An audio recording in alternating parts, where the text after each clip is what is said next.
Yan guys, gagawa tayo ng trap ng ibon, tikling sa kapugo. Dito kasi sila madalas dumano. Ilalagyan natin ng trap kung kakahuli tayo. Tawag namin dito patapak.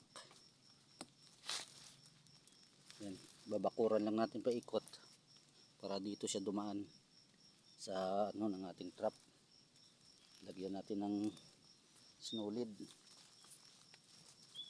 Kailangan may siya sa paikot, may bakod, may nakaharang para dito siya dadaan.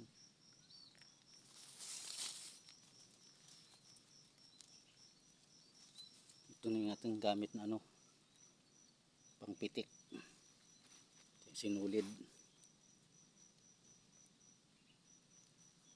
Ito yung ating yung ng trap, apakan, para pag dito siya apak, pipitik tong ating trap, siya mahuhuli sa paa yung huli nito, para hindi siya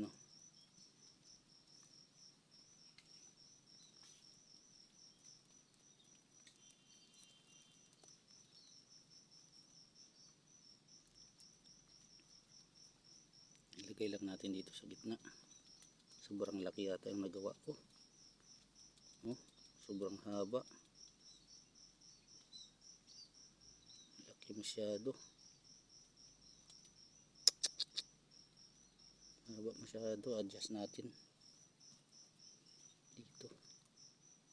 dito banda, haba masyado sinulid. Pumitik na.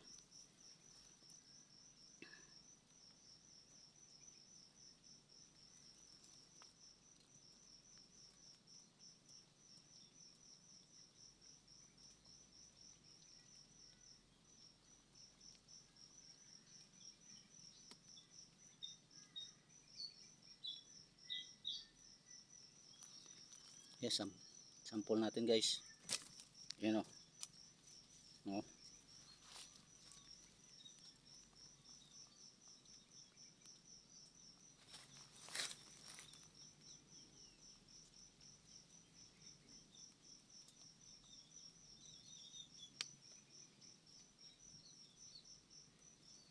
Adjust natin ng kunti, masyadong haba. Lagyan natin yung pain, yung bigas.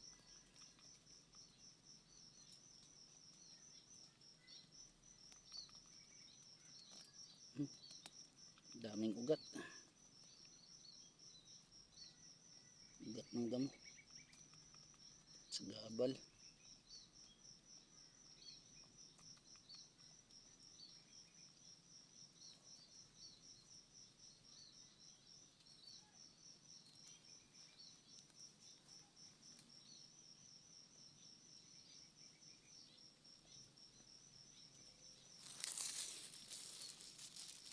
Sana makahuli ito mamayang hapon. Kung pain natin bigas, para may tutukain sila. Hindi natin kabilaan.